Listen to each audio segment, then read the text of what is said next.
pourquoi la vie est un risque qui n'est pas un risque à la fois. La vie, c'est un risque parce que à chaque instant, dès qu'on prend une décision dans cette vie, on va dire, incarnée, prendre une décision, c'est risqué. Par exemple, je fais un enfant, je risque de le perdre. J'achète une maison, je risque d'avoir des problèmes. Mais en fait, je risque aussi d'être heureuse.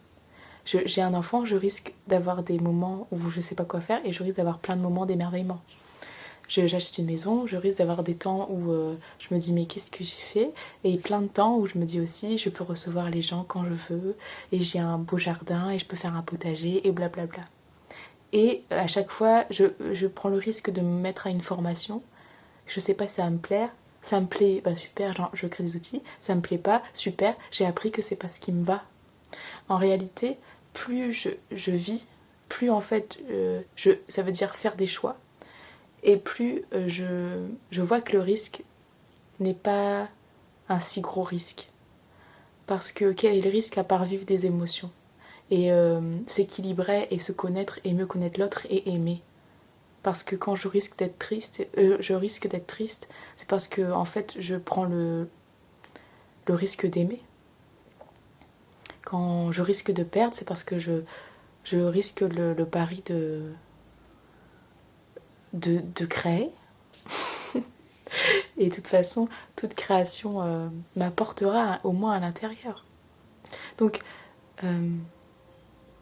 c'est vrai que on peut voir la vie comme un risque, mais sinon, qu'est-ce que la vie ? Si on ne pose pas de choix pour éviter de prendre des risques, ou pour rester dans une homéostasie,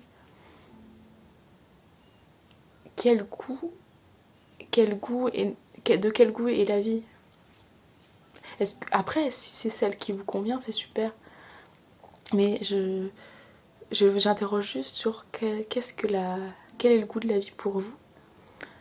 Que la vie est mouvement perpétuel, donc malheureusement ou heureusement, on est tout le temps en train d'avoir des nouvelles infos, que ce soit à l'intérieur de nous, enfin à l'intérieur ou à l'extérieur de nous. Enfin, voilà, on est en relation tout le temps.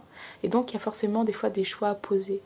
Et des fois on a des difficultés à poser un choix parce qu'on a tous les possibles ouverts et on se dit bon alors, qu'est-ce que je peux faire ? Et des fois ça fait peur. Et ça fait qu'on ne prend aucune décision.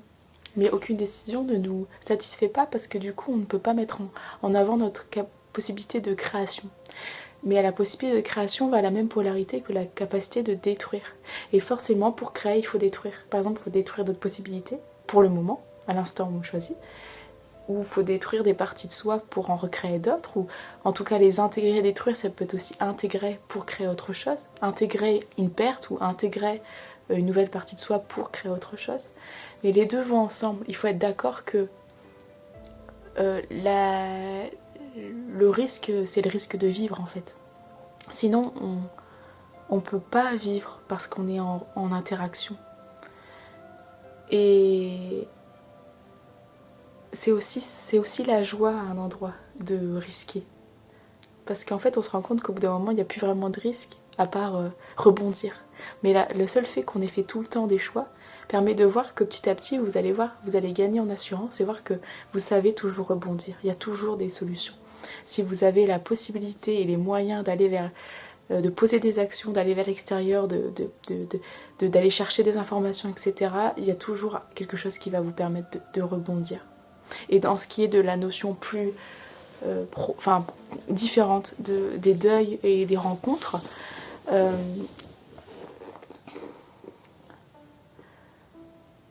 une rencontre c'est forcément un risque, mais sinon il n'y a pas de rencontre.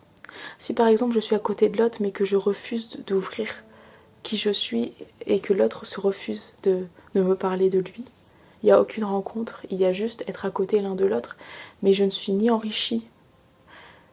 Je ne suis pas enrichie par l'autre parce que moi je ne peux pas me découvrir dans la relation et l'autre ne peut pas m'enrichir de son point de vue.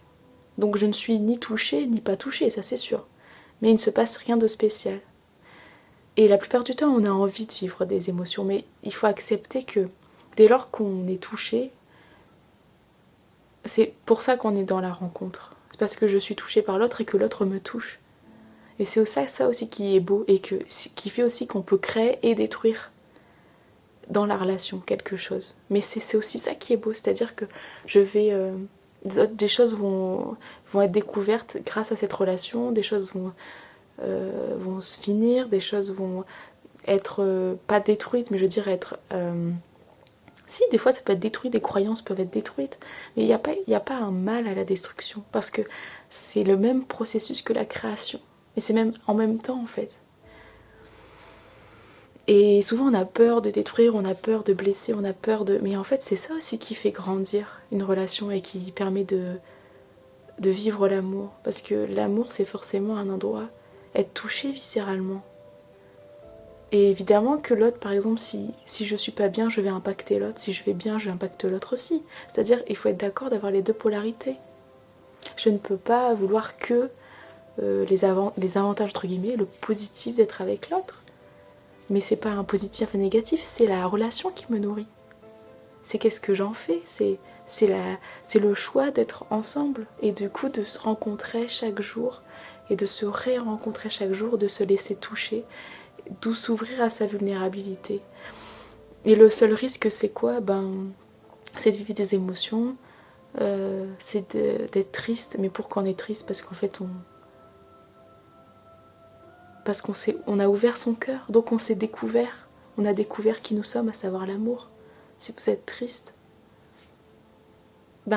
j'ai envie de dire tant mieux. S'il y a un chagrin d'amour, ça veut dire qu'il y a eu amour. Alors, est-ce que vous préférez... Après, c'est vraiment une question. Mais est-ce qu'on préfère ne pas vivre de chagrin d'amour et ne pas vivre l'amour, ou vivre le chagrin d'amour et vivre plein de fois l'amour ou une fois, mais en fait, c'est l'amour avec soi, l'amour avec l'extérieur, l'amour dans les relations amicales, l'amour dans les relations de couple. Mais il y a toujours à prendre le risque d'être soi et d'être reconnu ou pas par l'autre. Mais c'est tellement un beau risque d'être soi, parce que plus on est soi, plus on n'a pas peur d'être soi. Et plus, en fait, on peut vivre pleinement qui on est et rayonner l'amour, parce que plus vous vous aimez vous, plus vous prenez le risque d'être vous et de vous aimer comme vous êtes, plus en fait vous aimez l'autre comme il est, et plus vous êtes touché, plus on vous touche, mais en même temps plus c'est joyeux, parce qu'il y a toujours une possibilité de rebondir. Ce qui nous empêche de rebondir, c'est la peur de nos émotions. La peur de nos émotions. La peur de vivre des émotions. Mais dès lors que tu es d'accord de vivre des émotions,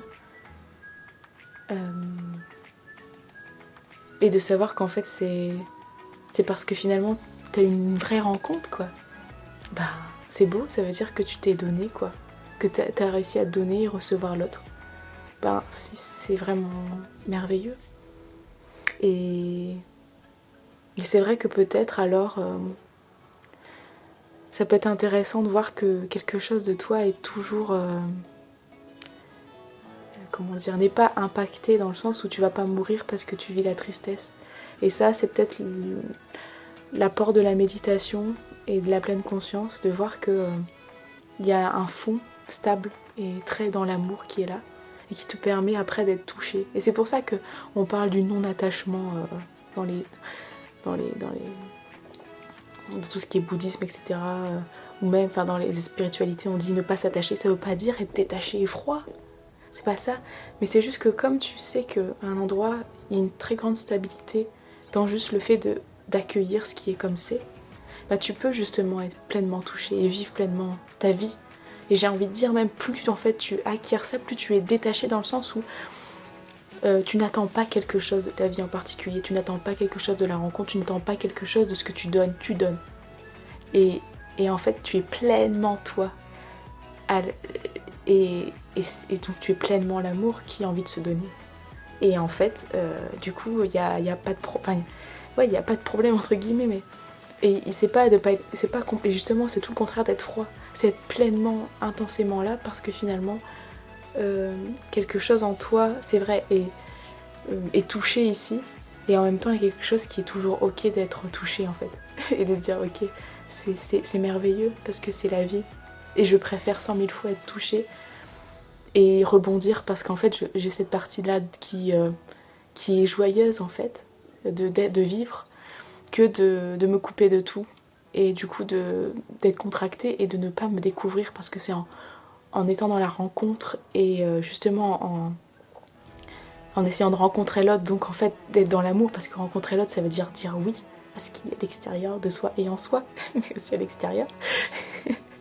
Et tu te rends compte quoi, et tu es comblé simplement par cette ouverture du cœur.